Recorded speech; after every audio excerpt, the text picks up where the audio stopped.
Shall we start? Yes. Bismillah ar-Rahman ar-Rahim. La hawla wa la quwwata illa billah al-ali al-azim. Alhamdulillah rabbil alameen. Wa sallallahu ala sayyidina wa nabiyyina Abil Qasim al-Mustafa Muhammad. Wa alihi at-tayyibin at-tahirin. La siyama baqiyatillah fil aradin. أجل الله تعالى فرجه الشريف وجعلنا من أعوانه وأنصاره. اللهم أخرجني من ظلمات الوهم وأكرمني بنور الفهم. اللهم افتح علينا أبواب رحمتك وانشر علينا خزائن علومك برحمتك يا أرحم الراحمين. Alhamdulillah, we have tawfiq to continue our study of Aqaid al-Imamiyya by the late Sheikh Mudaffar Rahmatullah alayh. Article 5, Aqidatuna Fillah Ta'ala. Our belief about Allah subhanahu wa ta'ala.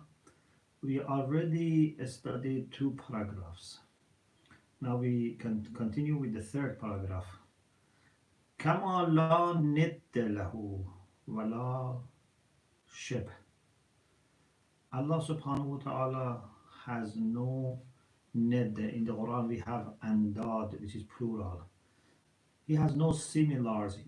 There is nothing which is similar to him, which is like him, which is shibh, again similar. Wala zid. There is also nothing which is opposite to Allah subhanahu wa ta'ala. Because there is only Allah as the originator and whatever comes from Him.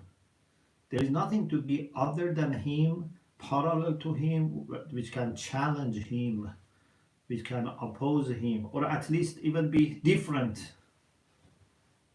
Neither He has enemy nor He has a partner or a friend who is at His level. Yes, وَاتَّخَذَ اللَّهُ إِبْرَاهِيمَ خَلِيلًا. He may choose one of his servants as his friend. But this is different from having sahib. He has no partner or a friend who is at his level or independent from him. So la zidda lahu, there is no opposite to him. We have discussed this in Kashf al-Murad and also in philosophy. Wala sahibata lahu. God has no wife, no spouse, wala walad, or a child. Wala sharik, no partner.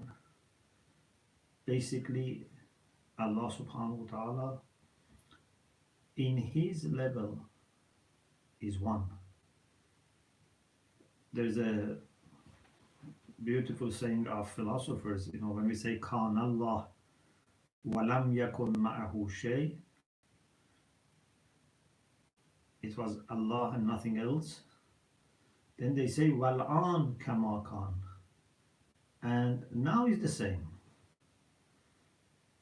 It's not just in eternity Allah was alone. Even now, He is alone. Because we are not able to be giving Him company. He is one. We are all under Him. So nothing like a friend, a spouse, or an enemy, because both of them mean something at his level. لا تدعوا مع الله أحد. You should not call or worship anyone at his level. مع Allah. Yes, under God there are many. But at the level of God, let alone above God, nothing. وَلَمْ يَكُنْ لَهُ كُفُوًا or كُفًا أَحَدٌ. There is no one similar to Him. He has no kufa. لا تدركه الأبصار وهو يدرك الأبصار. Eyes cannot grasp Him, cannot perceive Him. He would perceive eyes and visions. Because when you perceive something, you somehow embrace it, you somehow encompass it. But if something is greater than you, how can you perceive it? وَمَنْ قَالَ بِالتَّشْبِيهِ فِي خَلْقِهِ. You know, there were some people that they were called mushabbiha. They believed in tashbih, means they believed that Allah subhanahu wa ta'ala is similar to some of his creatures. For example, similar to human beings. He has a hand, or he has face, or in different traditions, in Judaism, Christianity, in Islam.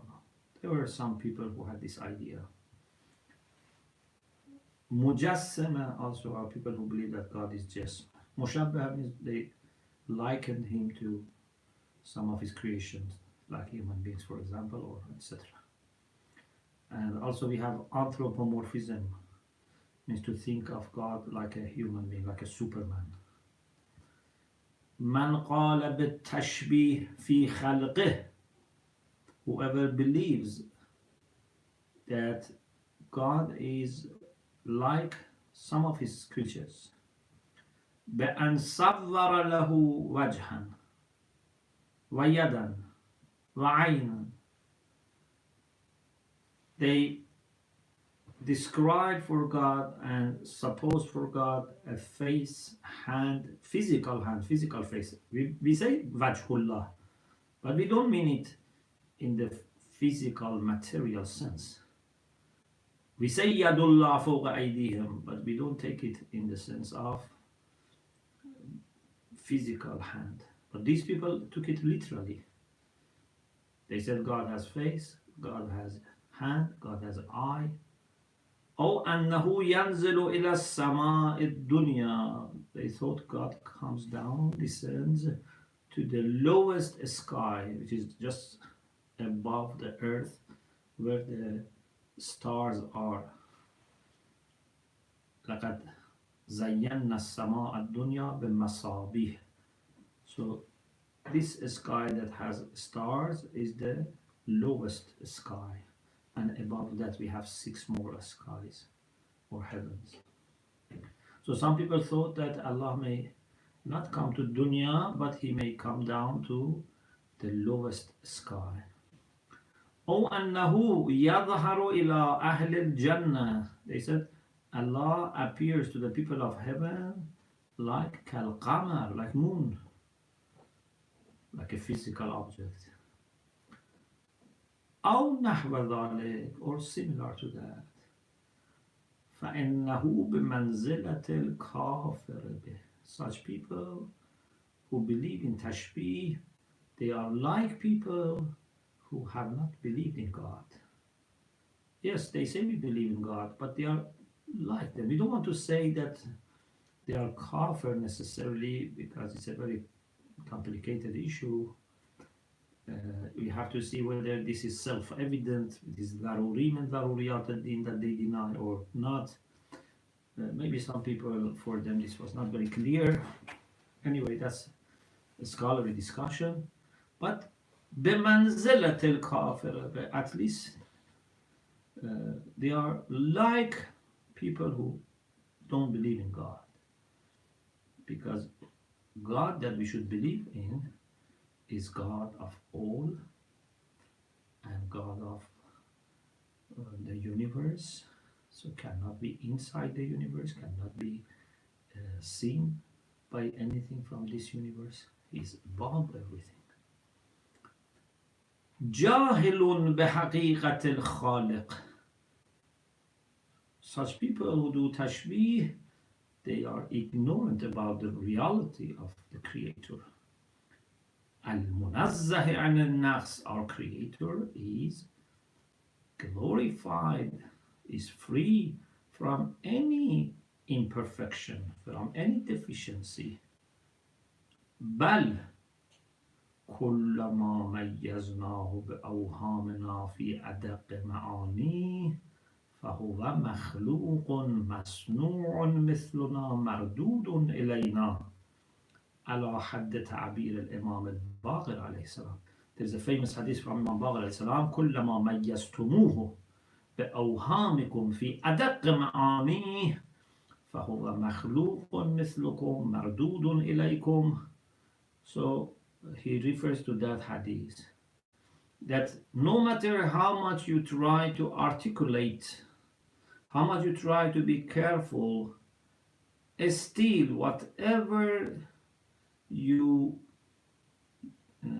come up as a description of God, it is your creation and it's coming back to you.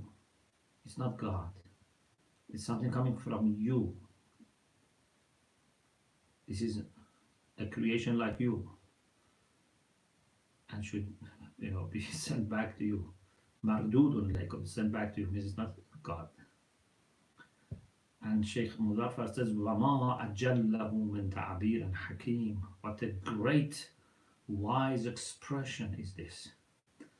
وَمَا أَبْعَدَهُ مِنْ مَرْمًا عِلْمِيٍّ دَقِيقٍ. And what a far-reaching, scholarly, precise expression is this. That no description of you can do justice to God. Sometime in Aqaid I have mentioned this, that Amir al-Mu'minin says, if you ask an ant to describe God, the maximum the ant might think that God is a giant ant. For ants, having antenna is very important. So I think God has a much bigger antenna than mine. Maybe much stronger legs than mine. We also many times think of God as just like a Superman, like a hero, for example. Someone who is in the sky, watching all of us. This is our creation. This is why whenever we describe God, we should do also tasbih. We should say God is to be glorified. God is greater than this. Imam alayhi salam said, Allahu Akbar means Allahu Akbar min an yusaf. Is greater than any description. You cannot describe him. The only people who can describe him are mukhlasun. Mukhlasun. Subhanallah amma yasifun illa ibadallah al-mukhlasin. They are purified. They no longer think like a human being. They are able to distance themselves from themselves and look at everything in the way that Allah subhanahu wa ta'ala looks at things. They love like Allah all creation. Apart from them, every description has to be accompanied by Subhanallah. He is greater than my description. وَكَذَا يَلْحَقُ بِالْكَافِرِ مَنْ قَالَ. In the similar way that mushabbaha are like kuffar, another group that are like kuffar, you're not saying definitely kafir, but يَلْحَقُ بِالْكُفَّارِ can be joined. Those who said إِنَّهُ يُتَرَاءَ لِخَلْقِهِ يَوْمَ الْقِيَامَةِ. They say God in the hereafter can be seen. We had a discussion recently in Kashf al-Murad about visibility of God. And we said that Ash'arites had this idea that Allah can be seen, but not in dunya, in the hereafter. But they say it's possible in dunya, but it doesn't happen. In the hereafter it happens. So there are people who say that God can be seen on the Day of Judgment, and still they say, but he's not a jism. Sheikh Muzaffar says, this is laqlaqa fil lisan. وَإِنْ نَفَى عَنْهُ التَّشْبِيهَ بِالْجِسْمِ لَقْلَقَةً فِي اللِّسَانِ. This is like what they pay lip service. But how can you say God is not jism and then he can be seen?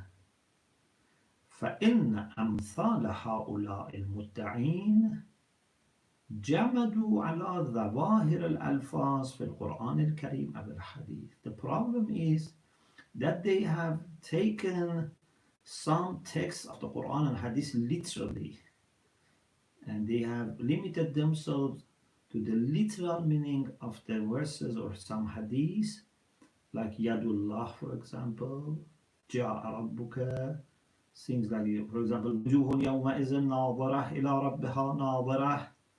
So they have taken such things, liqa, for example, of God, وَأَنْكَرُوا عُقُولَهُمْ وَتَرَكُوهَا وَرَاءَ ظُهُورِهِمْ.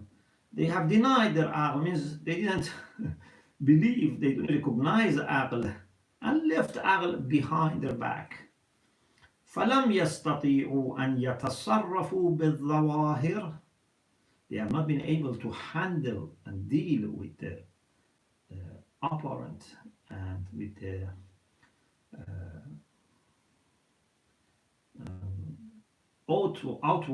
apparent outward meaning of the text, the scripture, according to what aql requires, rulings of language requires.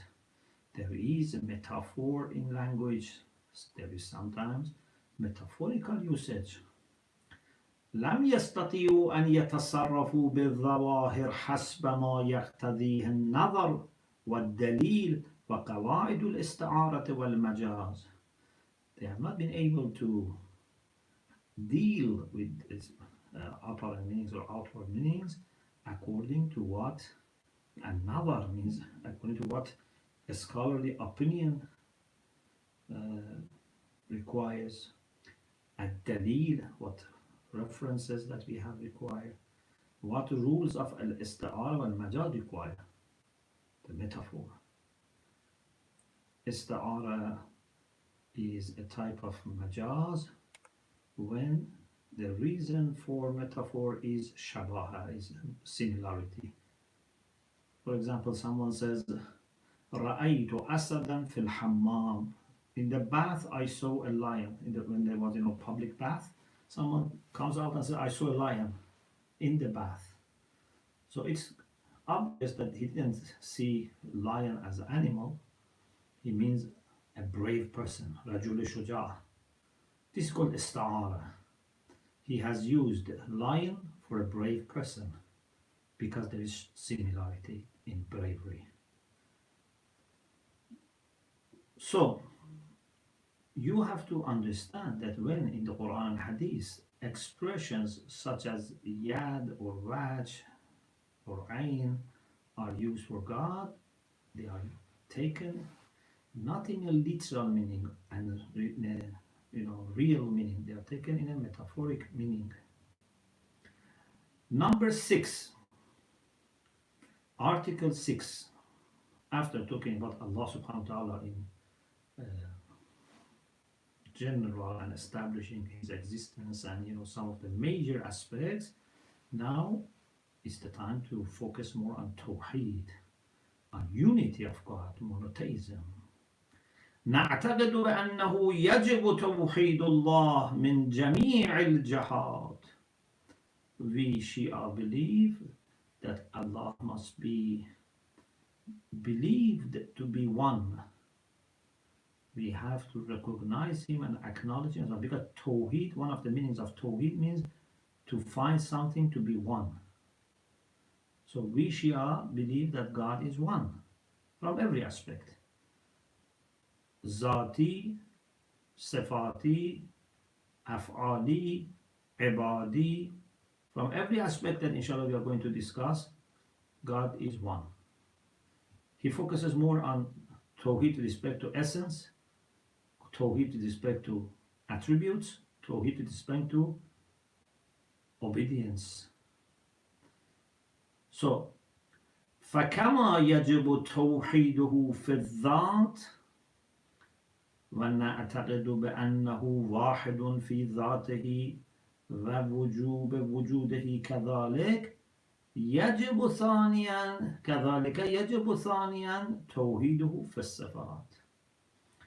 In the same way that it is necessary to believe that God in his essence is one, and we believe that he is one in his essence and he is one in being necessary being. Wajibul wujud means he's the only one that must exist. Any beings is contingent, can exist and can not exist. Their existence comes from outside. كل ممكن متساو النسبة إلى الوجود والعدم. Every contingent being has equal relation to existence and non-existence. If they exist, it's because of something outside, something external.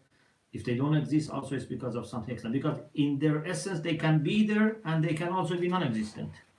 It is only God who is wajibul wujud bi-dhatihi. So, this is Tawheed al-Dhati. But there is another dimension of Tawheed. يجب ثانيا توحيد في الصفات. We believe also in توحيد الصفاتي. Tawheed with respect to صفات of God, qualities of God. وذلك بالاعتقاد بأن الصفات هي عين ذاته كما سيأتي بيان ذلك. وبالاعتقاد بأنه لا شبه له في صفاته الذاتية.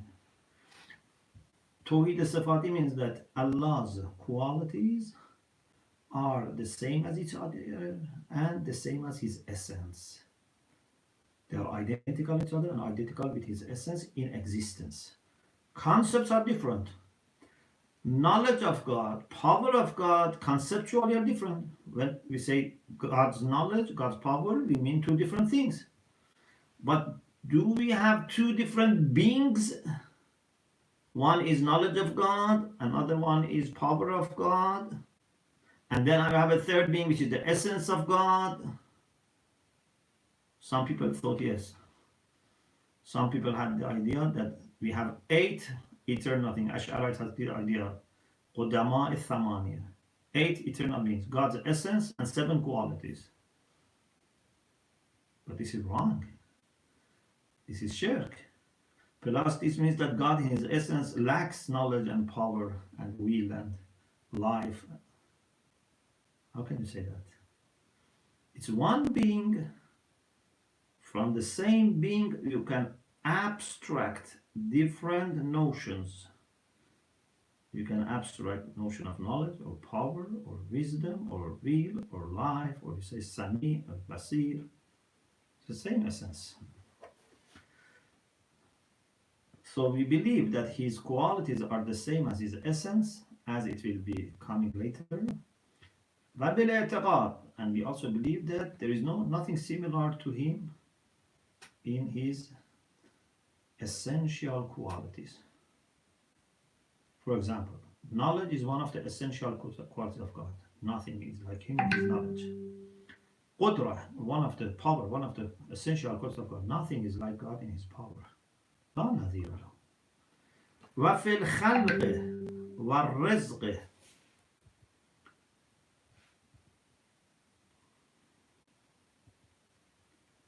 وفي الخلق والرزق لا شريك له.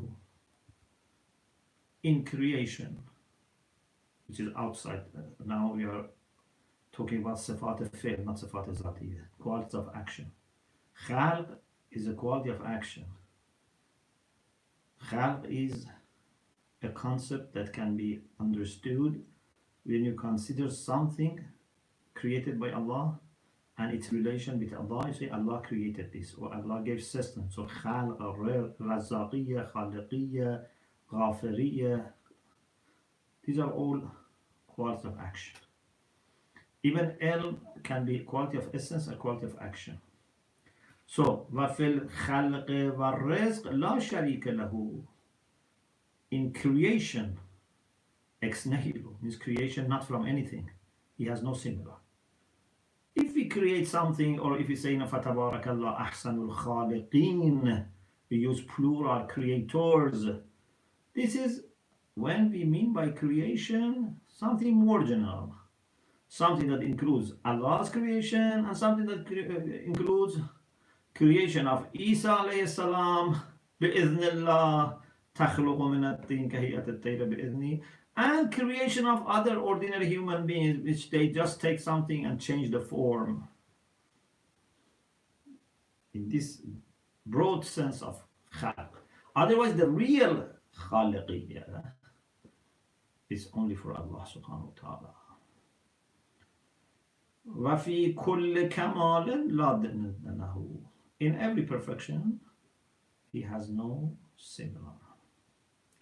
Okay, we talked about Tawheed al-Zati, Tawheed al-Sifati. He doesn't talk that much about Tawheed al-Af'ali here, which means that we believe everything that happens in an action of God. لا مؤثر في الوجود إلا الله. Nothing can do anything. Nothing happens in this world. No one is born or dies except by God. Of course, there's a hierarchy under God. Other agents can come. Angels can come. Human beings can come. Physical, chemical factors can come. Animals may have some role.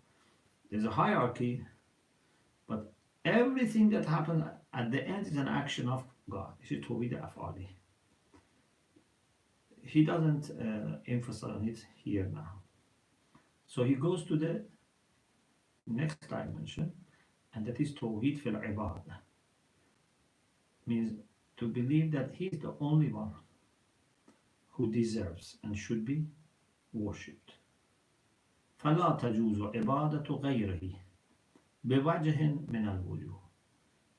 In no ways anyone else can be worshipped. وكذا إشراكه في العبادة في أي نوع من أنواع العبادة. Not only we cannot worship anyone else, we cannot associate anyone else to God in our worship as a partner. For example, I do my salat 90% for God, 10% for people. 90% for God, 10% to keep my father happy. No. Everything must be 100% for Allah subhanahu wa ta'ala. So, to have a kind of partner for God in ibadah, to associate someone to him in ibadah, any kind of ibadah, is not permissible. Whether ibadah is wajiba or ghair wajiba, is obligatory or mustahab. You do your nawafil, again your niyyah must be for the sake of Allah. Qurbatan ila Allah. Salat wa ghayruha, fasting the same, hajj the same, khums the same. If you give khums but you don't have pure intention, it's not accepted. وَمَنْ أَشْرَكَ فِي الْعِبَادَةِ غَيْرَهُ فَهُوَ مُشْرِكٌ. If anyone associates a partner to God in ibadah, he is a polytheist. Maybe he understands, maybe he doesn't understand. Maybe it's a very hidden shirk, like showing off. That maybe he's a Muslim, but suffers from this shirk khafi, hidden shirk. كَمَنْ يُرَائِي فِي عِبَادَتِهِ.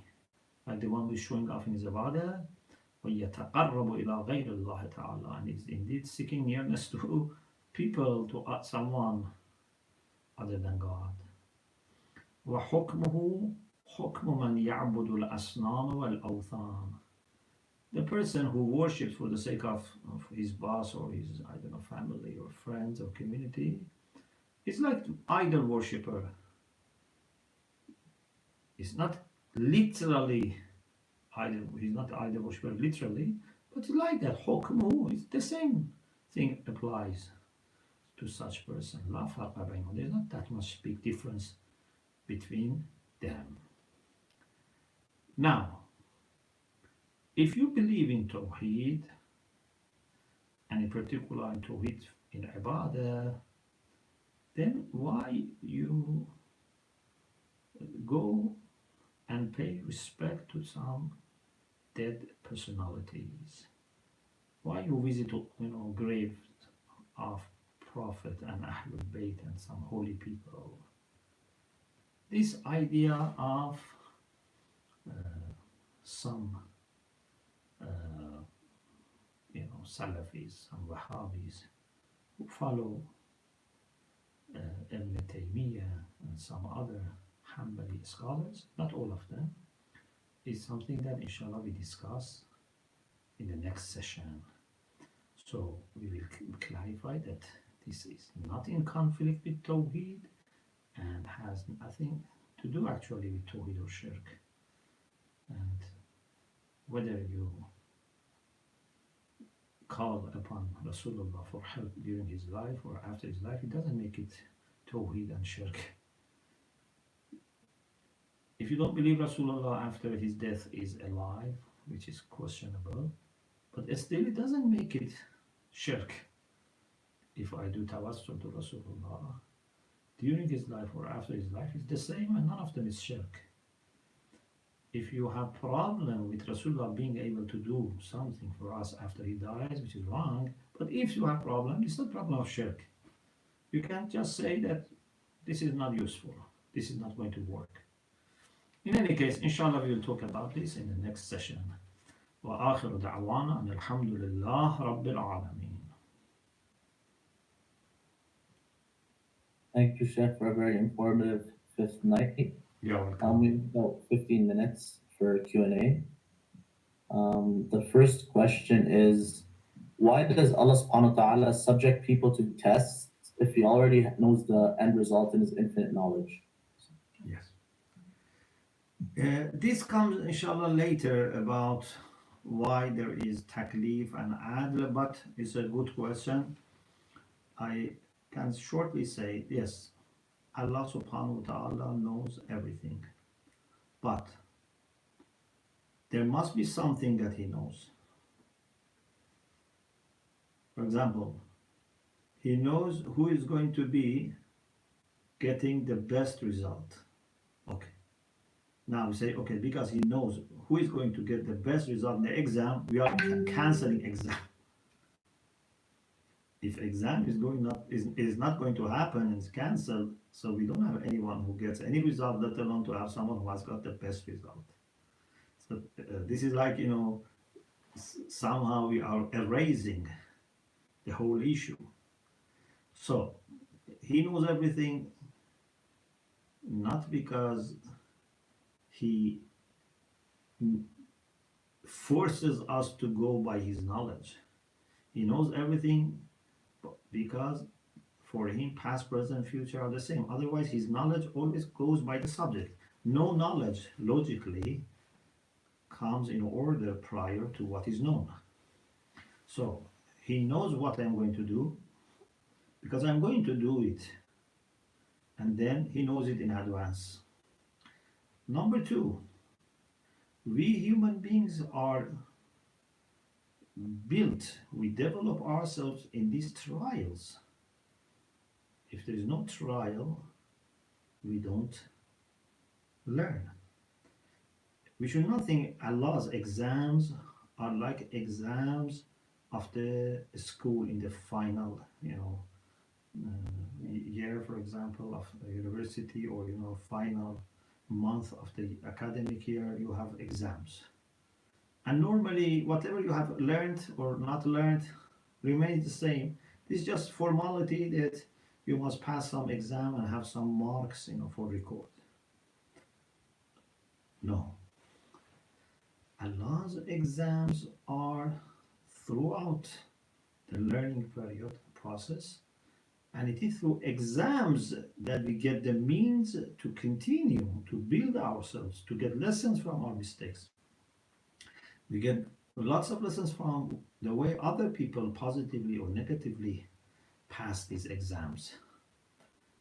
So he has knowledge, but his knowledge would not interfere in the running of the world, and in particular in our ability to exercise our free will.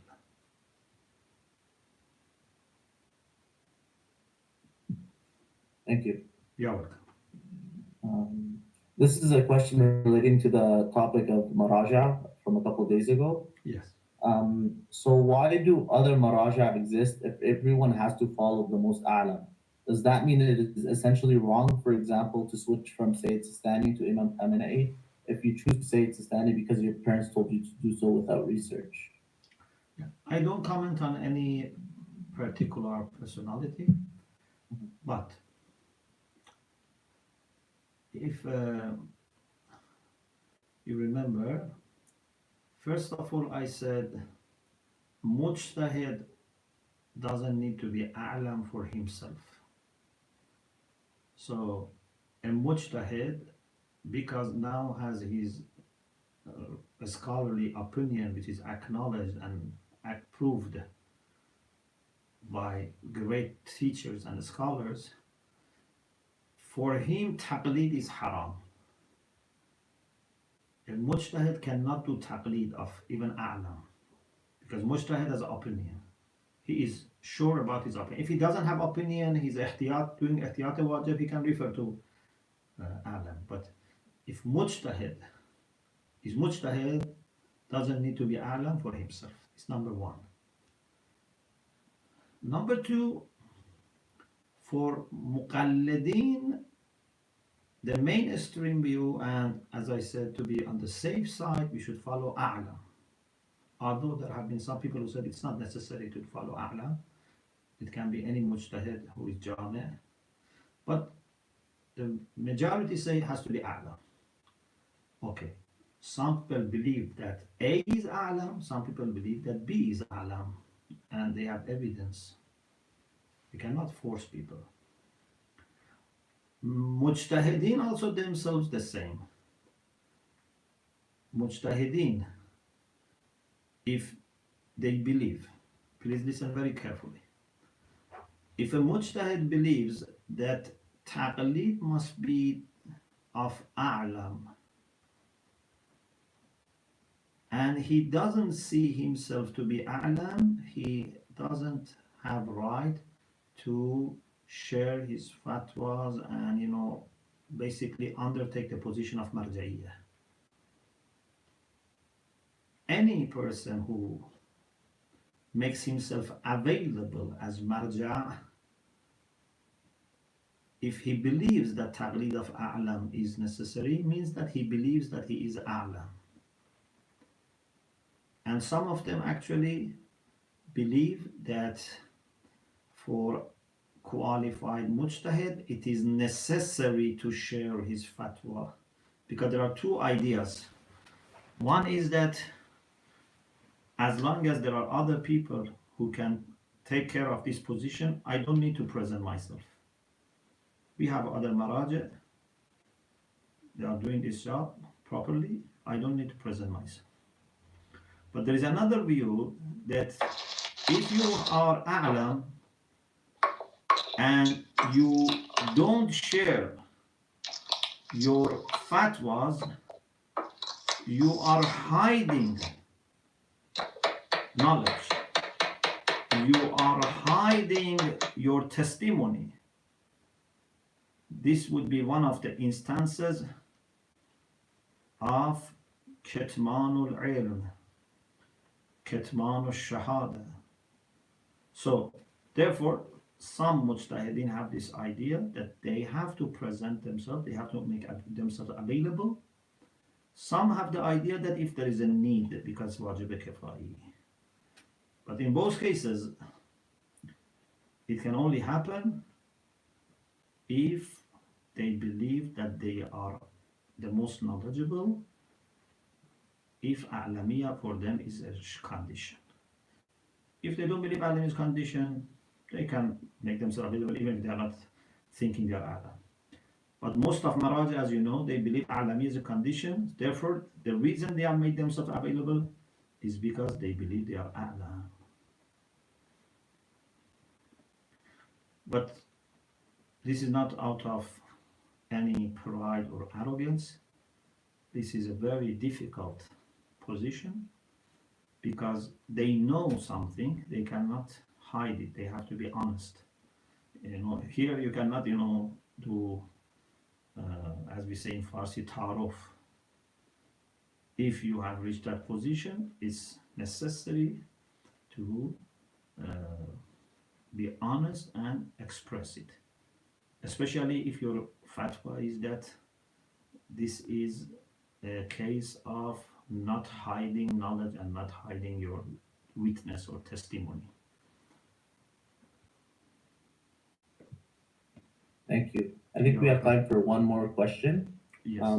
How can we say God is both all merciful and Al Jabbar, for example, at the same time? Are those not contradictory as concepts if we say that his state does not change? Jabbar actually doesn't have any conflict with merciful, because Jabbar means all dominant. There are different meanings for Jabbar, and Jabir is اسم فاعل, Jabbar is صيغة مبالغة. Sometimes means someone who is very dominant and has sovereignty, and sometimes means the one who compensates and restores. For example, we say to Allah, Ya Jabir al-Azm al-Kasir, or the one who restores the broken bone. So from Jubran means to restore, to compensate. So whether it's used in this sense or it's used in the sense of being in power and position and dominant, it wouldn't conflict with mercy of Allah subhanahu wa ta'ala, because he has mercy at the same time that he has power.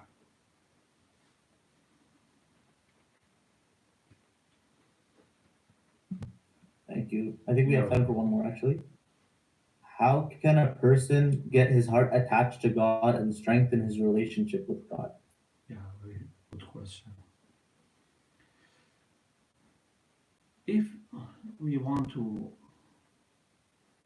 attach our heart to Allah subhanahu wa ta'ala, the first step is to detach our heart from anything which is in conflict with this. Al-qalbu haramullah. In Hadith Qudsi, the one saying, we read, heart is the sanctuary of Allah. لا تسكن حرم الله غير الله. If I put dunya in my heart, like love for money, for position, for fame, then I cannot expect Allah also dwells in my heart. You have left your heart without any room and space. And we don't have two hearts. ما جعل الله لرجل من قلبين في جوفه. Allah has not given us two hearts. One heart to be dedicated to God, one heart to be dedicated to dunya. No, we have only one heart.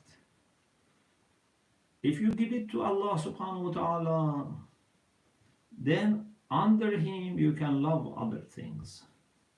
But if you give it to anything other than Allah, it would be restricting. If I, for example, only love my job, I love my, I don't know, money, I love my children, I love my tribe, I love my, country, only.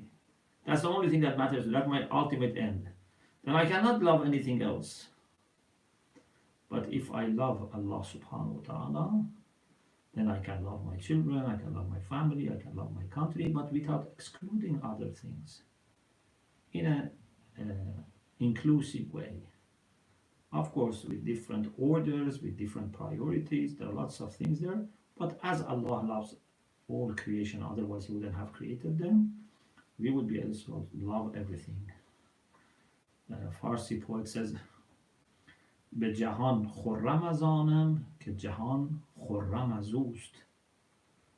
I am very happy with this world because this world is blessed by Him, and Allah is happy with this world, otherwise He wouldn't have created. Therefore, I'm also happy with this world. Let me give you an example. If you want to invite a very pious person to your home, what should you do?